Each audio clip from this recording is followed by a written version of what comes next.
ਸਤਨਾਮ ਸ੍ਰੀ ਵਾਹਿਗੁਰੂ ਸਾਹਿਬ JIO.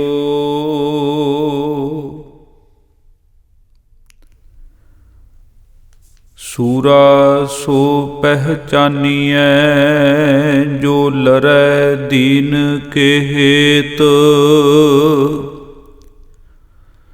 ਪੁਰਜਾ ਪੁਰਜਾ ਕਟ ਮਰੈ ਕਬਹੂ ਨਾ ਛਾਡੈ ਖੇਤ। ਪਹਿਲਾ ਮਰਨ ਕਬੂਲ ਜੀਵਨ ਕੀ ਛੱਡ ਆਸ। ਹੋ ਸਭਨਾ ਕੀ ਰੇਣੁਕਾ ਤੋ ਆਓ ਹਮਾਰੇ ਪਾਸ। ਗਗਨ ਦਮਾਮਾ ਬਾਜਿਓ ਪਰਿਓ ਨਿਸ਼ਾਨੈ ਕਾਓ। ਖੇਤ ਜੋ ਮਾਂਡਿਓ ਸੂਰਮਾ ਅਬ ਜੂਝਨ ਕੋ ਦਾਓ। ਪਰਮ ਸਨਮਾਨਯੋਗ ਜੁਗੋ ਜੁਗ ਅਟਲ ਚਵਰ ਛਤਰ ਤਖਤ ਦੇ ਮਾਲਕ ਗੁਰੂ ਗ੍ਰੰਥ ਸਾਹਿਬ ਜੀ ਦੀ ਪਾਵਨ ਪਵਿੱਤਰ ਹਜ਼ੂਰੀ ਦੇ ਅੰਦਰ ਸੁਭਾਏਮਾਨ ਗੁਰੂ ਸਵਾਰੀ ਸਾਧ ਸੰਗਤ ਜੀਓ, ਅੱਜ ਆਪਾਂ ਦਸ਼ਮੇਸ਼ ਪਿਤਾ ਅੰਮ੍ਰਿਤ ਕੇ ਦਾਤੇ ਧੰਨ ਧੰਨ ਗੁਰੂ ਗੋਬਿੰਦ ਸਿੰਘ ਸਾਹਿਬ ਮਹਾਰਾਜ ਜੀ ਦੇ ਲਖ ਤੇ ਜਿਗਰ ਛੋਟੇ ਸਾਹਿਬਜ਼ਾਦੇ ਸਾਹਿਬਜ਼ਾਦਾ ਬਾਬਾ ਜੋਰਾਵਰ ਸਿੰਘ ਜੀ ਅਤੇ ਸਾਹਿਬਜ਼ਾਦਾ ਬਾਬਾ ਫਤਿਹ ਸਿੰਘ ਜੀ ਅਤੇ ਗੁਰੂ ਗੋਬਿੰਦ ਸਿੰਘ ਮਹਾਰਾਜ ਜੀ ਦੇ ਸਤਿਕਾਰਯੋਗ ਪੂਜਨੀਕ ਮਾਤਾ ਜੀ ਮਾਤਾ ਗੁਜਰ ਕੌਰ ਜੀ, ਇਹਨਾਂ ਲਾਸਾਨੀ ਸ਼ਹਾਦਤਾਂ ਦੀ ਬਾਤ ਪਾਉਣੀ ਹੈ। ਸਾਕਾ ਸਰਹੰਦ। ਸੋ ਆਓ ਸਤਿਗੁਰੂ ਗੁਰੂ ਸਾਹਿਬ ਮਹਾਰਾਜ ਜੀ ਦੀ ਅਸੀਸ ਦੀ ਜਾਚਨਾ ਕਰੀਏ।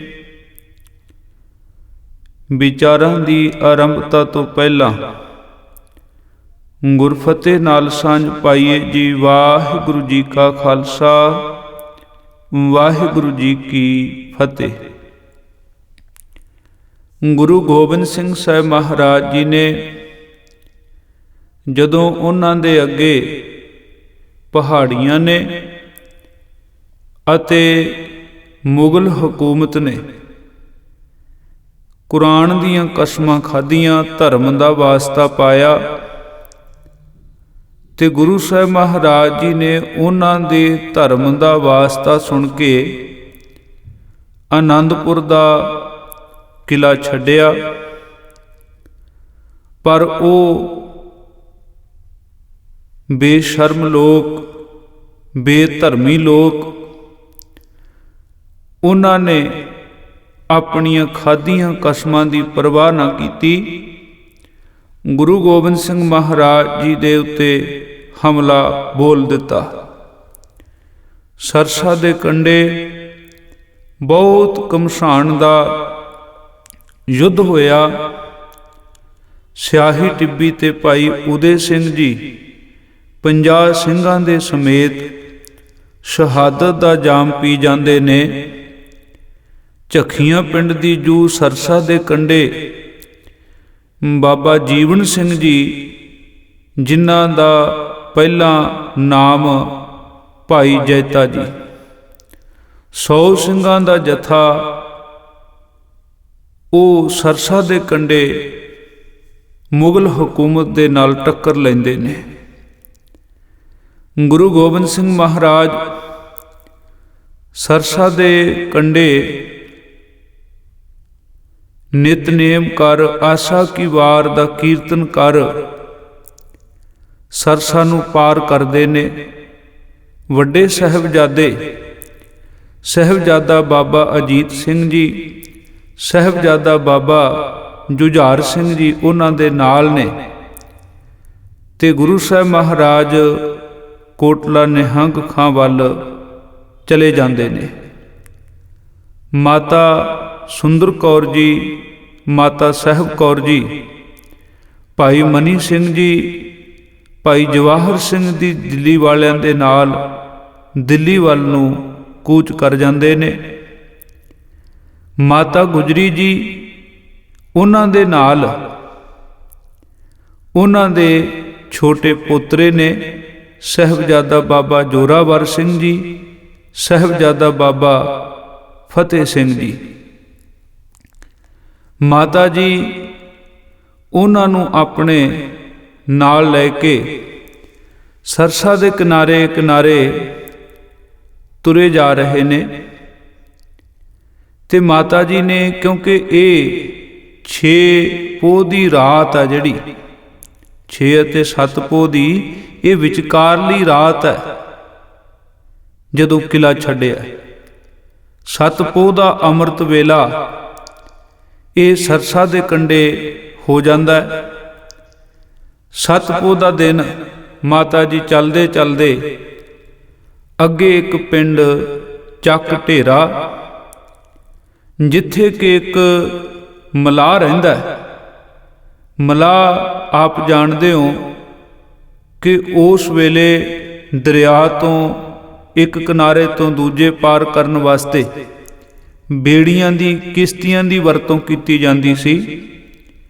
ਤੇ ਇਹ ਜਿਹੜਾ ਮਲਾਹ ਹੈ ਇਹ ਇਹੀ ਕਿਰਤ ਕਰਦਾ ਹੈ। ਇਹਦੇ ਕੋਲ ਇੱਕ ਬੇੜੀ ਹੈ, ਲੋਕਾਂ ਨੂੰ ਆਰ ਪਾਰ ਕਰਕੇ ਕਿਰਾਇਆ ਲੈ ਕੇ ਆਪਣੀ ਉਦਰ ਪੂਰਨਾ ਕਰਦਾ ਹੈ, ਜਿਸ ਦਾ ਨਾਮ ਇਤਿਹਾਸ ਵਿੱਚ ਕਰੀਮ ਬਖਸ਼ ਕਰਕੇ ਲਿਖਿਆ ਹੈ, ਅਤੇ ਇਹਨੂੰ ਪਿਆਰ ਦੇ ਨਾਲ ਕੁੰਮਾ ਮਾਸ਼ਕੀ ਕਿਹਾ ਜਾਂਦਾ ਹੈ। ਤੇ ਮਾਤਾ ਜੀ ਇਸ ਦੀ ਛੰਨ ਦੇ ਕੋਲ ਪਹੁੰਚੇ। ਮਾਤਾ ਜੀ ਨੂੰ ਬੜੇ ਅਦਬ ਦੇ ਨਾਲ ਕੁੰਮੇ ਮਾਸ਼ਕੀ ਨੇ ਨਮਸਕਾਰ ਕੀਤੀ ਹੈ। ਮਾਤਾ ਜੀ ਦੇ ਕੋਲੋਂ ਸਾਰਾ ਹਾਲ ਪੁੱਛਿਆ ਤੇ ਮਾਤਾ ਜੀ ਨੇ ਉਸ ਕੁੰਮੇ ਮਾਸ਼ਕੀ ਦੀ ਛੰਨ ਵਿੱਚ ਇਹ ਜਿਹੜੀ 7 ਪੋਹ ਦੀ ਪਹਿਲੀ ਰਾਤ ਹੈ ਕਿਲਾ ਛੱਡਣ ਤੋਂ ਬਾਅਦ, ਇੱਥੇ ਇਸ ਕੁੰਮੇ ਮਾਸ਼ਕੀ ਦੀ ਛੰਨ ਵਿੱਚ ਰਾਤ ਬਤੀਤ ਕੀਤੀ ਹੈ। ਤੇ ਮਾਤਾ ਜੀ ਨੇ ਆਪਣੇ ਬੱਚਿਆਂ ਨੂੰ ਬੜੇ ਪਿਆਰ ਦੇ ਨਾਲ, ਦੋਹਾਂ ਛੋਟੇ ਸਾਹਿਬਜ਼ਾਦਿਆਂ ਨੂੰ ਦਿਲਾਸੇ ਦਿੱਤੇ, ਧੀਰਜ ਦਿੱਤਾ।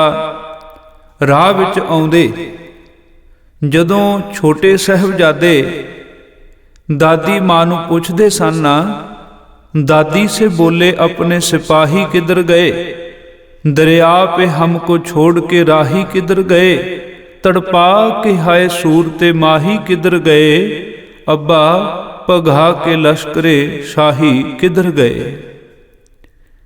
दादी नूं पुछदे ने अपने जिहड़े सिख सिपाही घोड़ियां वाले ਜਿਹੜੇ ਸਦਾ ਪਿਤਾ ਗੁਰੂ ਜੀ ਦੇ ਨਾਲ ਰਹਿੰਦੇ ਸਨ, ਉਹ ਕਿੱਧਰ ਗਏ? ਆਪਾਂ ਨੂੰ ਇਕੱਲਿਆਂ ਨੂੰ ਇੱਥੇ ਦਰਿਆ ਦੇ ਕਿਨਾਰੇ ਇੰਨੇ ਹਨੇਰੇ ਵਿੱਚ ਕਿਉਂ ਛੱਡ ਗਏ? ਸਾਡੇ ਪਿਤਾ ਜੀ ਉਹ ਕਿੱਧਰ ਨੂੰ ਚਲੇ ਗਏ? ਤੇ ਮਾਤਾ ਜੀ ਉਹਨਾਂ ਨੂੰ ਆਖਦੇ ਨੇ ਕਿ ਉਹ ਆਉਣਗੇ। ਉਹ ਜਿਹੜੀਆਂ ਜ਼ੁਲਮ ਕਰਨ ਵਾਲੀਆਂ ਫੌਜਾਂ ਨੇ ਨਾ, ਉਹ ਉਹਨਾਂ ਨੂੰ ਭਜਾਉਣ ਗਏ ਨੇ। ਤੇ ਸਾਹਿਬਜ਼ਾਦੇ ਆਪਸ ਵਿੱਚ ਗੱਲਾਂ ਕਰਦੇ ਨੇ।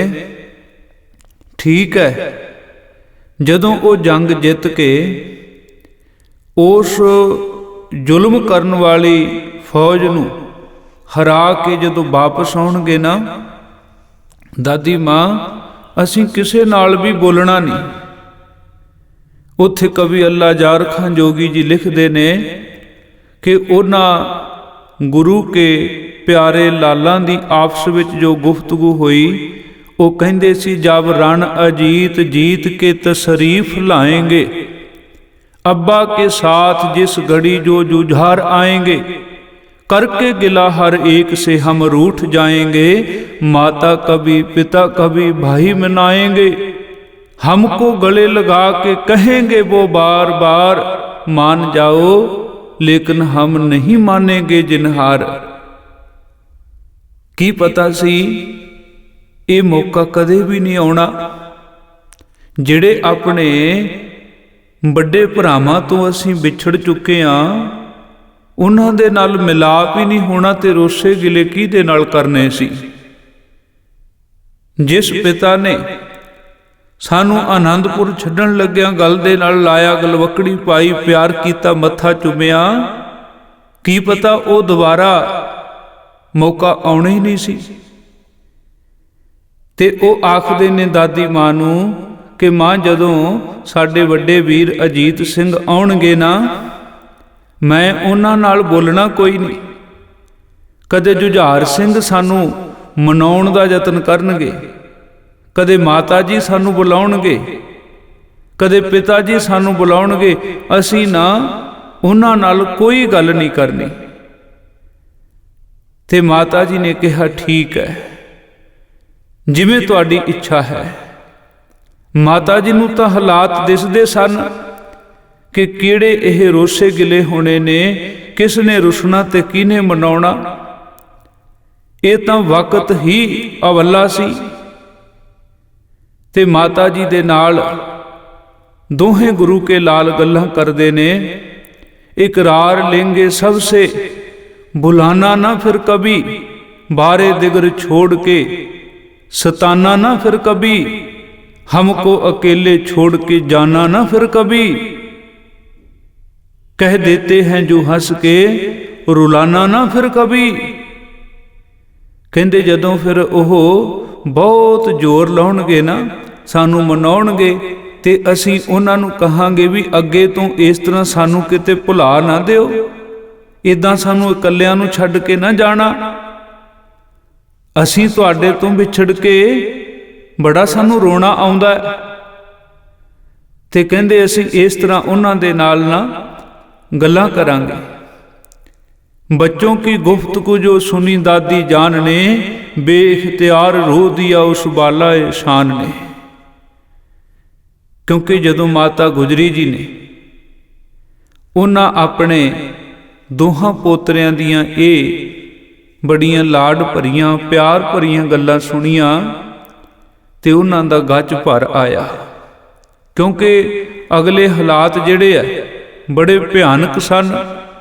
बहुत हनेरी रात सी, मींह पै रहा सी, हड्डां नूं चीरदी हुई ठंडी हवा वग रही सी। ते हुण जदों माता जी इत्थे कुम्मे माशकी दी छन विच आए ने, ते कुम्मे माशकी ने बड़े अदब दे नाल छन दे विच बिठाया। ते माता जी नूं आखण लगा कि आ नेड़े ही गवांढ विच एक माई लक्ष्मी रहिंदी है, वो एक विधवा ब्राह्मणी सी, ते मैं उहदे कोलों कुछ तुहाडे छकण छकाण वास्ते लैके आउणा। जदों कुम्मा माशकी उस लक्ष्मी नां दी एक जो उत्थे बीबी रहिंदी सी उहदे कोल गए, सारी गल दसी, तां उस बीबी लक्ष्मी ने जो रुखा मिसा है सी दिता, ते एक ਉਹਨੇ ਭਾਰਾ ਗਰਮ ਕੱਪੜਾ ਵੀ ਦਿੱਤਾ। ਤੇ ਉਹ ਕੁੰਮਾ ਮਾਸ਼ਕੀ ਉਹ ਕੱਪੜਾ ਲਿਆ ਕੇ ਮਾਤਾ ਜੀ ਨੂੰ ਦਿੰਦਾ ਤੇ ਜੋ ਰੁੱਖਾ ਮਿੱਸਾ ਹੈ ਕੁਝ ਛਕਿਆ ਤੇ ਮਾਤਾ ਜੀ ਸਾਹਿਬਜ਼ਾਦਿਆਂ ਨੂੰ ਲੈ ਕੇ ਉਸ ਛੰਨ ਦੇ ਵਿੱਚ ਆਰਾਮ ਕਰਨ ਵਾਸਤੇ ਬੈਠੇ। ਨੀਂਦ ਕਿੱਥੋਂ ਆਉਣੀ ਸੀ, ਕਿਹੋ ਜਿਹੇ ਹਾਲਾਤ ਸਨ।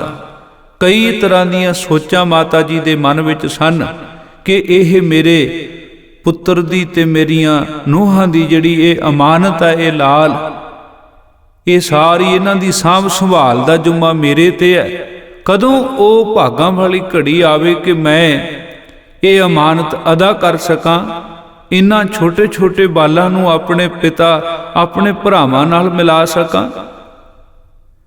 ਇਸ ਤਰ੍ਹਾਂ ਸਾਰੀ ਰਾਤ ਬਤੀਤ ਹੋ ਗਈ। ਸਵੇਰ ਹੁੰਦਾ, ਦਿਨ ਚੜ੍ਹਦਾ, ਉਹ ਬੀਬੀ ਲక్ష్ਮੀ ਵੀ ਕੁਝ ਛਕਣ ਛਕਾਉਣ ਵਾਸਤੇ ਜੋ ਉਸ ਕੋਲੋਂ ਸਰਦਾ ਬਣਦਾ ਉਹ ਲੈ ਕੇ ਆਈ ਤੇ ਮਾਤਾ ਜੀ ਨੂੰ ਮਿਲੀ, ਬੱਚਿਆਂ ਨੂੰ ਲਾਡ ਪਿਆਰ ਕੀਤਾ। ਇੱਥੇ ਹੀ ਤੁਰਦਾ ਫਿਰਦਾ ਇਹ ਜਿਹੜਾ ਗੰਗੂ ਬ੍ਰਾਹਮਣ ਹੈ, ਇਹ ਆ ਕੇ ਮਾਤਾ ਜੀ ਨੂੰ ਮਿਲਦਾ, ਕੁੰਮੇ ਮਾਸ਼ਕੀ ਨੂੰ ਪੁੱਛਦਾ ਮਾਤਾ ਜੀ ਦੇ ਬਾਰੇ, ਕਿਉਂਕਿ ਹੋ ਸਕਦਾ ਇਹ ਆਇਆ ਹੀ ਤਾਂ ਹੋਵੇ, ਇਹਨੂੰ ਸੂਹ ਲੱਗੀ ਕਿ ਮਾਤਾ ਜੀ ਇੱਧਰ ਆਏ ਹੋਣੇ ਨੇ ਤੇ ਉਹ ਜਿਹੜਾ ਕੁੰਮਾ ਮਾਸ਼ਕੀ ਹੈ, ਕਿਉਂਕਿ ਉਹਦੇ ਕੋਲ ਲੋਕ ਦਰਿਆ ਨੂੰ ਪਾਰ ਕਰਨ ਵਾਸਤੇ ਆਉਂਦੇ ਜਾਂਦੇ ਤੇ ਉਹ ਸੂਹ ਲੈਣ ਆਇਆ। ਕੁੰਮੇ ਮਾਸ਼ਕੀ ਨੇ ਪੁੱਛਿਆ ਵੀ ਤੂੰ ਗੁਰੂ ਕੇ ਪਰਿਵਾਰ ਬਾਰੇ ਕਿਉਂ ਪੁੱਛਦਾ? ਉਹਨੇ ਕਿਹਾ ਵੀ ਮੇਰੀ ਬਹੁਤ ਦੇਰ ਤੋਂ ਉਸ ਘਰ ਦੇ ਨਾਲ ਸਾਂਝ ਹੈ, ਮੈਂ ਉਹਨਾਂ ਦੇ ਕੋਲ ਨੌਕਰੀ ਵੀ ਕਰਦਾ ਰਿਹਾ। ਤੇ ਜਦੋਂ ਕੁੰਮੇ ਮਾਸ਼ਕੀ ਨੂੰ ਕੁਝ ਯਕੀਨ ਹੋਇਆ ਕਿ ਇਹ ਬੰਦਾ ਓਪਰਾ ਨਹੀਂ, ਗੁਰੂ ਘਰ ਦਾ ਪ੍ਰੇਮੀ ਹੈ, ਤਾਂ ਉਹਨੇ ਮਾਤਾ ਜੀ ਨਾਲ ਮਿਲਾਇਆ ਤੇ ਗੱਲ ਕਹਿਣ ਲੱਗਾ ਕਿ ਮੈਂ ਮਾਤਾ ਜੀ ਨੂੰ ਸੁਰੱਖਿਅਤ ਥਾਂ ਤੇ ਲੈ ਜਾਵਾਂਗਾ। ਤੇ ਜਦੋਂ ਮਾਤਾ ਜੀ ਗੰਗੂ ਦੇ ਨਾਲ ਚੱਲਣ ਲਈ ਤਿਆਰ ਹੁੰਦੇ ਨੇ ਤੇ ਬੜੇ ਪਿਆਰ ਦੇ ਨਾਲ ਮਾਤਾ ਜੀ ਨੇ ਇੱਕ ਆਰਸੀ ਗਹਿਣਾ, ਜਿਹੜਾ ਗਹਿਣਾ ਔਰਤਾਂ ਆਪਣੇ ਹੱਥ ਦੇ ਅੰਗੂਠੇ ਵਿੱਚ ਪਹਿਨਦੀਆਂ ਨੇ, ਉਹਦੇ ਵਿੱਚ ਸ਼ੀਸ਼ਾ ਲੱਗਿਆ ਹੈ ਤੇ ਉਹ ਆਪਣਾ ਮੁੱਖ ਹਾਰ ਸ਼ਿੰਗਾਰ ਵਹਿੰਦੀਆਂ ਨੇ। ਮਾਤਾ ਜੀ ਨੂੰ ਸੰਗਤਾਂ ਕਈ ਪ੍ਰਕਾਰ ਦੀਆਂ ਭੇਟਾਵਾਂ ਅਰਪਣ ਕਰਦੀਆਂ ਰਹਿੰਦੀਆਂ ਸਨ। ਇਹ ਗਹਿਣਾ ਵੀ ਕਿਸੇ ਸ਼ਰਧਾਲੂ ਪਰਿਵਾਰ ਨੇ ਮਾਤਾ ਜੀ ਨੂੰ ਭੇਟ ਕੀਤਾ ਸੀ। ਇਹਦੀ 2 ਮੋਹਰਾਂ ਕੀਮਤ ਦੁੰਨਾ ਸਿੰਘ ਹਡੂਰੀਆ ਨੇ ਆਪਣੀ ਲਿਖਤ ਵਿੱਚ ਜ਼ਿਕਰ ਕੀਤਾ ਹੈ। 2 ਮੋਹਰ ਕੀ ਆਰਸੀ, 5 ਚੂੜੀਆਂ ਸਾਥ ਤੇ 5 ਸੋਨੇ ਦੀਆਂ ਚੂੜੀਆਂ ਕੰਗਣ, ਉਹ ਵੀ ਮਾਤਾ ਗੁਜਰੀ ਜੀ ਨੇ ਉਸ ਬੀਬੀ ਲక్ష్ਮੀ ਨੂੰ ਦਿੱਤੀਆਂ। ਤੇ ਕੁਝ ਮੋਹਰਾਂ ਇਸ ਕੁੰਮੇ ਮਾਸ਼ਕੀ ਨੂੰ ਵੀ ਦਿੱਤੀਆਂ। ਇਸ ਵਕਤ ਗੰਗੂ ਦੀ ਨਿਗਾਹ ਖਜ਼ਾਨੇ ਉੱਤੇ ਪਈ। ਉਹਦੇ ਮਨ ਵਿੱਚ ਖੋਟ ਆ ਗਿਆ, ਕਿਉਂਕਿ ਇਹ ਮਾਇਆ ਤਾਂ ਬੜੀ ਪ੍ਰਬਲ ਹੈ ਨਾ। ਇਹ ਤਾਂ ਬਾਣੀ ਵਿੱਚ ਅਸੀਂ ਬਚਨ ਪੜ੍ਹਦੇ ਹਾਂ, ਮਾਇਆ ਮਮਤਾ ਮੋਹਣੀ ਜਿਨ ਵਿਣ ਦੰਤਾਂ ਜਗ ਖਾਇਆ, ਮਨਮੁਖ ਖਾਧੇ ਗੁਰਮੁਖ ਉਬਰੇ, ਜਿਨੀ ਸੱਚ ਨਾਮ ਚਿਤ ਲਾਇਆ। ਤੇ ਗੰਗੂ ਕਹਿੰਦਾ ਵੀ ਮੈਂ ਮਾਤਾ ਜੀ ਨੂੰ ਸੁਰੱਖਿਅਤ ਥਾਂ ਤੇ ਲੈ ਜਾਵਾਂਗਾ।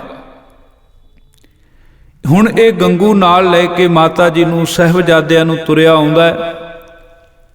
ਅਗਾਹਾਂ ਚੱਲਦੇ ਚੱਲਦੇ ਇਹ ਕਾਈ ਨੌਰ ਪਿੰਡ ਹੈ। ਪਿੰਡ ਦੇ ਬਾਹਰ ਇੱਕ ਤਲਾਬ ਹੈ ਤੇ ਉੱਥੇ ਗੰਗੂ ਨੇ ਮਾਤਾ ਜੀ ਨੂੰ ਕਿਹਾ ਕਿ ਆਪਾਂ ਇੱਥੇ ਰੁਕ ਜਾਈਏ, ਮੈਂ ਅੱਗੇ ਜਾ ਕੇ ਵੇਖ ਆਵਾਂ ਕਿ ਕਿਤੇ ਕੋਈ ਸਿਪਾਹੀ ਕੋਈ ਸੂਈਏ ਨਾ ਫਿਰਦੇ ਹੋਣ। ਤਾਂ ਗੰਗੂ ਉੱਥੇ ਮਾਤਾ ਜੀ ਨੂੰ ਅਤੇ ਛੋਟੇ ਸਾਹਿਬਜ਼ਾਦਿਆਂ ਨੂੰ ਬਿਠਾ ਕੇ, ਕਿਉਂਕਿ ਇੱਥੋਂ ਗੰਗੂ ਦਾ ਘਰ ਜਿਹੜਾ ਥੋੜੀ ਹੀ ਦੂਰੀ ਤੇ ਸੀ, ਪਰ ਗੰਗੂ ਦੀ ਇੱਛਾ ਮਾਤਾ ਜੀ ਦੀ ਸਾਹਿਬਜ਼ਾਦਿਆਂ ਦੀ ਕੋਈ ਸੇਵਾ ਕਰਨ ਦੀ ਇੱਛਾ ਨਹੀਂ ਹੈ। ਉਹਦੇ ਮਨ ਵਿੱਚ ਤਾਂ ਖੋਟ ਹੈ, ਲਾਲਚ ਹੈ। ਉਹ ਤਾਂ ਚਾਹੁੰਦਾ ਵੀ ਮੈਂ ਮਾਤਾ ਜੀ ਨੂੰ, ਬੱਚਿਆਂ ਨੂੰ ਮੈਨੂੰ ਘਰੇ ਨਾ ਲਿਜਾਣਾ ਪਵੇ, ਕਿਤੇ ਮੇਰਾ ਦਾਅ ਲੱਗੇ, ਇੱਥੇ ਹੀ ਜਾਂਦਿਆਂ ਰਾਹ ਵਿੱਚ ਹੀ ਮੈਂ ਉਹ ਖਜ਼ਾਨਾ ਚੁੱਕ ਕੇ ਲੈ ਜਾਵਾਂ। ਉਹਦੀ ਇੱਛਾ ਤੇ ਇਹ ਸੀ। ਤੇ ਜਦੋਂ ਉਹ ਘਰ ਚਲਾ ਗਿਆ, ਕਾਫੀ ਦੇਰ ਬਾਅਦ ਦਿਨ ਛਿਪੇ ਆਇਆ ਤੇ ਉਹ ਘਰੋਂ ਰੋਟੀ ਵੀ ਬਣਾ ਕੇ ਲਿਆਇਆ। ਪਰ ਉਹ ਰੋਟੀ ਕਿਸ ਤਰ੍ਹਾਂ ਦੀ ਸੀ? ਜ਼ਿਕਰ ਮਿਲਦਾ ਇਤਿਹਾਸ ਵਿੱਚ, ਸੋ ਐਸੀ ਰੋਟੀ ਕਰ ਲਿਆਇਓ ਹਮਰੇ ਕਾਗ ਨਾ ਕੂਕਰ ਖਾਇਓ, ਕਿ ਇਹੋ ਜੀ ਉਹ ਰੋਟੀ ਲਿਆਇਆ ਵੀ ਉਹਨੂੰ ਕਾਂ ਤੇ ਕੁੱਤੇ ਵੀ ਨਾ ਖਾਣ। ਚੱਜ ਦਾ ਕੋਈ ਭੋਜਨ ਨਹੀਂ ਲਿਆਇਆ। ਤੇ ਜਦੋਂ ਉਹ ਆਇਆ, ਮਾਤਾ ਜੀ ਨੂੰ ਆਖਦਾ ਰਾਤ ਆਪਾਂ ਇੱਥੇ ਹੀ ਕੱਟ ਲਈਏ, ਪਿੰਡ ਦੇ ਵਿੱਚ ਪਤਾ ਨਹੀਂ ਕੋਈ ਸੂਹ ਦੇ ਦੇਵੇ, ਕੋਈ ਚੁਗਲੀ ਕਰ ਦੇਵੇ, ਤੇ ਸਵੇਰੇ ਇਸ ਵਕਤੇ ਆਪਾਂ ਇੱਥੋਂ ਚੱਲਾਂਗੇ। ਮਾਤਾ ਜੀ ਨੇ ਕਿਹਾ ਵੀ ਠੀਕ ਹੈ ਭਾਈ, ਜਿਵੇਂ ਤੇਰੀ ਮਰਜ਼ੀ ਹੈ। ਮਾਤਾ ਜੀ ਦੀ ਤਾਂ ਇੱਛਾ ਸੀ ਕਿ ਅਗਾਂਹ ਕੋਟਲਾ ਨਿਹੰਗ ਖਾਂ ਜਾ ਕੇ ਉੱਥੇ ਰੁਕੀਏ, ਕੋਈ ਉੱਥੋਂ ਖਬਰਸਾਰ ਅਗਲੇ ਹਾਲਾਤ, ਪਰ ਜੋ ਹੋਣੀ ਹੈ ਉਹ ਵਰਤ ਕੇ ਰਹਿੰਦੀ ਹੈ। ਬਾਣੀ ਵਿੱਚ ਵੀ ਅਸੀਂ ਬਚਨ ਪੜ੍ਹਦੇ ਹਾਂ ਨਾ, ਵਦੀ ਸੁਵਜਗ ਨਾਨਕਾ ਸੱਚਾ ਵੇਖੈ ਸੋਏ, ਸਭਨੀ ਛਾਲਾਂ ਮਾਰੀਆਂ ਕਰਤਾ ਕਰੇ ਸੋ ਹੋਏ। ਤੇ ਮਾਤਾ ਗੁਜਰੀ ਜੀ ਆਪਣੇ ਇਹਨਾਂ ਦੋਹਾਂ ਛੋਟੇ ਪੋਤਰਿਆਂ ਨੂੰ ਨਾਲ ਲੈ ਕੇ ਉੱਥੇ ਛੱਪੜ ਦੇ ਕਿਨਾਰੇ ਰੁੱਖਾਂ ਦੇ ਝੁੰਡ ਵਿੱਚ ਬੈਠੇ ਨੇ।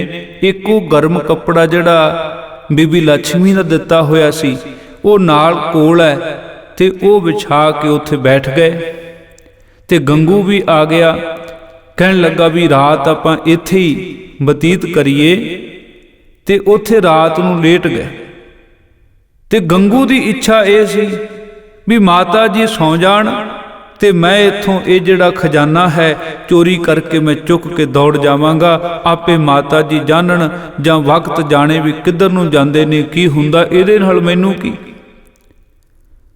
ਪਰ ਹੋਣੀ ਰੱਬ ਦੀ ਐਸੀ ਹੋਈ ਕਿ ਦੇਰ ਰਾਤ ਤੱਕ ਮਾਤਾ ਜੀ ਜਾਗਦੇ ਰਹੇ, ਕਿਉਂਕਿ ਇਹੋ ਜਿਹੇ ਹਾਲਾਤਾਂ ਵਿੱਚ ਨੀਂਦ ਨੇ ਕਿੱਥੇ ਆਉਣਾ ਸੀ।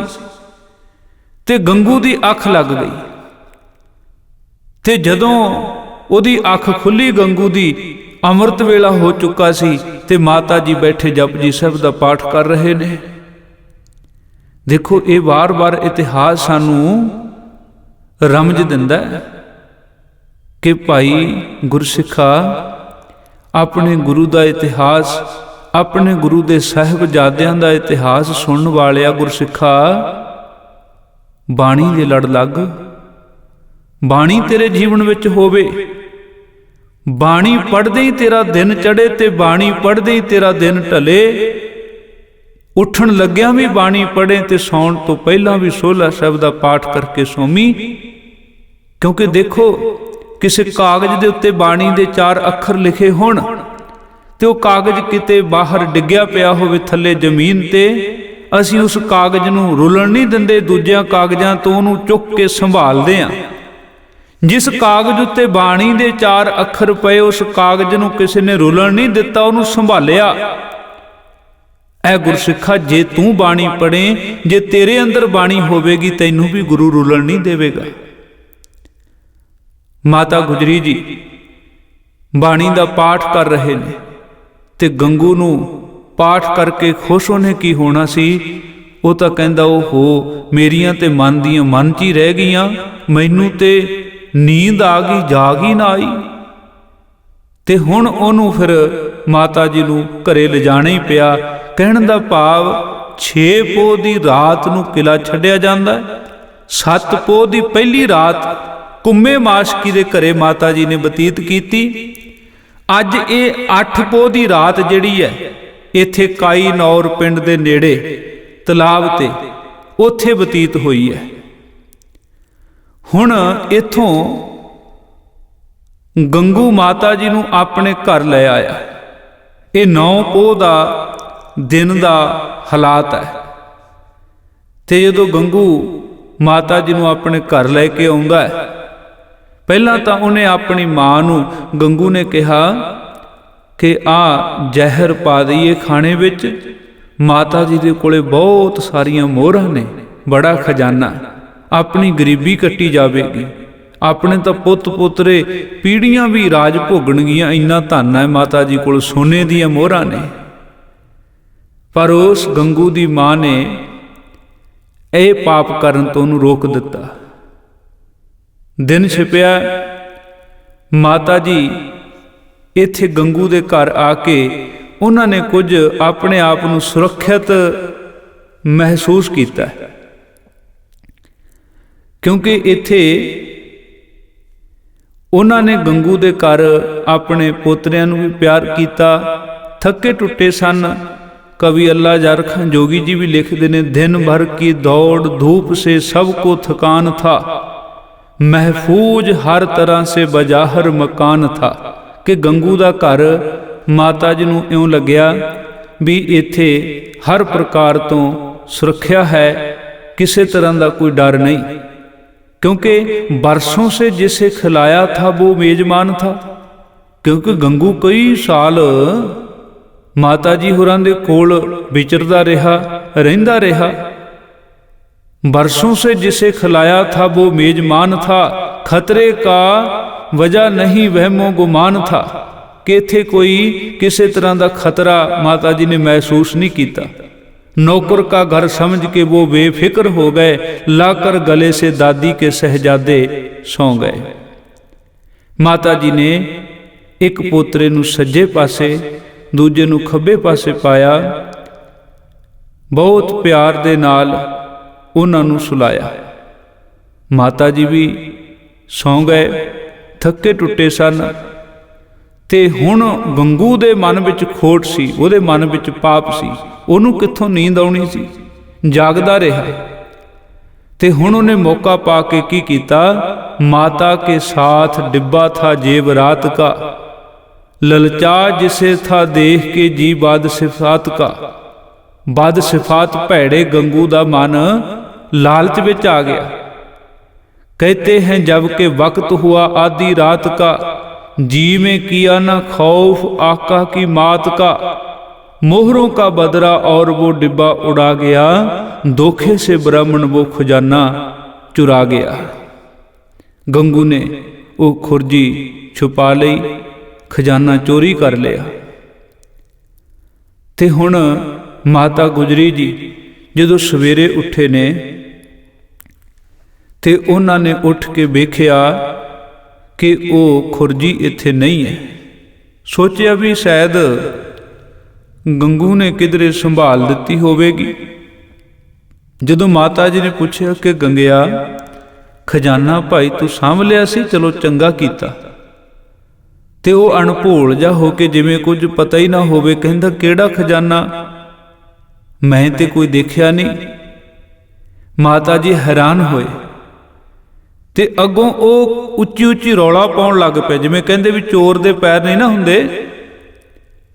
ते कहंदा भी मैं तुहानूं घरे लिआंदा, रात कटाई, कित्थों दा मैं तुहाडे नाल चलिया होया, बचदा बचांदा मैं अपने घरे लैके आया ते तुसीं मैनूं सेवा दा इनाम दिंदे हो, मैनूं तुसीं चोर आखदे हो। उच्ची उच्ची रौला पाउण लग पिया। झूठा बंदा रौला पा के सच्चा होण दा यतन करदा है। तां जदों माता जी ने कहा भी चल कोई नहीं भाई रौला ना पा, जे तू मंग लैंदा असीं किहड़ा तैनूं मना करना सी, कोई गल नहीं तू रौला ना पा, रख लै जे तेरे कोल है। ते हुण ओह उच्ची उच्ची बोले रौला पावे ते कहण लगा हुण मैं तुहानूं गिरफ्तार करा के रहांगा।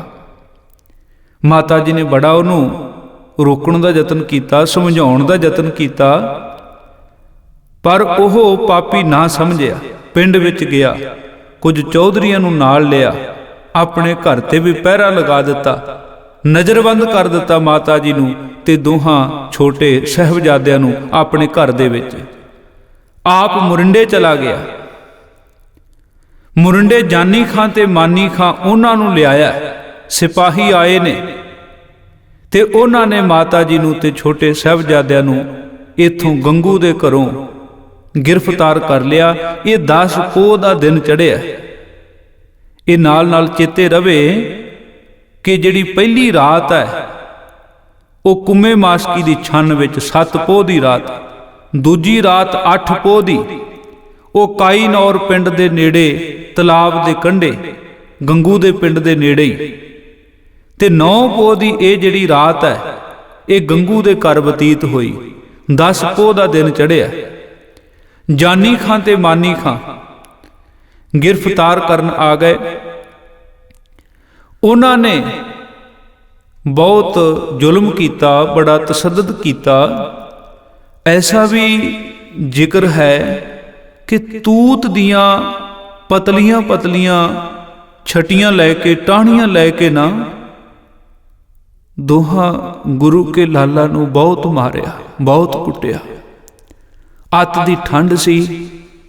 ਜਦੋਂ ਇੰਨੀ ਬੇਰਹਿਮੀ ਨਾਲ ਉਹਨਾਂ ਜ਼ਾਲਮ ਸਿਪਾਹੀਆਂ ਨੇ ਮਾਰਿਆ, ਕੋਮਲ ਜੇ ਬਦਨ ਦੇ ਉੱਤੇ ਲਾਸ਼ਾਂ ਪੈ ਗਈਆਂ, ਸਰੀਰ ਠੰਡ ਦੇ ਨਾਲ ਸੁੱਜ ਗਿਆ।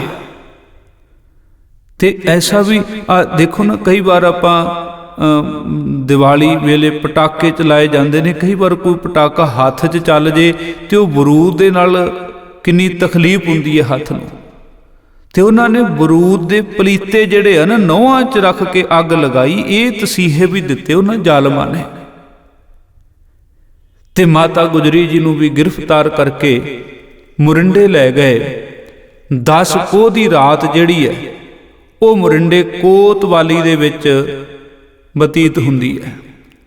ਤੇ ਇਹ ਗੰਗੂ ਪਾਪੀ ਨੇ ਜੋ ਇਹ ਪਾਪ ਕਮਾਇਆ ਨਾ, ਕਵੀ ਅੱਲਾ ਜਾਰ ਖਾਂ ਜੋਗੀ ਜੀ ਉਹਦੇ ਬਾਰੇ ਲਿਖਦੇ ਨੇ, ਕਹਿੰਦੇ ਬਦ ਜਾਤ ਬਦ ਸਿਫਾਤ वो गंगू निमक हराम, टुकड़ों पे सतगुरु के जो पलता रहा मुदाम, घर लेके शहजादों को आया जो बद लगाम, था जर के लूटने को किया जे इंतजाम।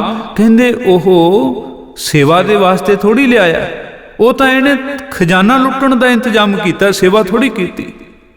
ਕਿਉਂਕਿ ਸੇਵਾ ਵੀ ਬਿਨਾਂ ਭਾਗਾਂ ਤੋਂ ਨਹੀਂ ਕਿਸੇ ਨੂੰ ਨਸੀਬ ਹੁੰਦੀ। ਇਹ ਤਾਂ ਜਿਹਦੇ ਔਖੀ ਜਾਂ ਸੌਖੀ ਸੇਵਾ ਦੀ ਗੱਲ ਨਹੀਂ ਹੈ, ਇਹ ਤੇ ਭਾਗਾਂ ਦੀ ਗੱਲ ਹੈ।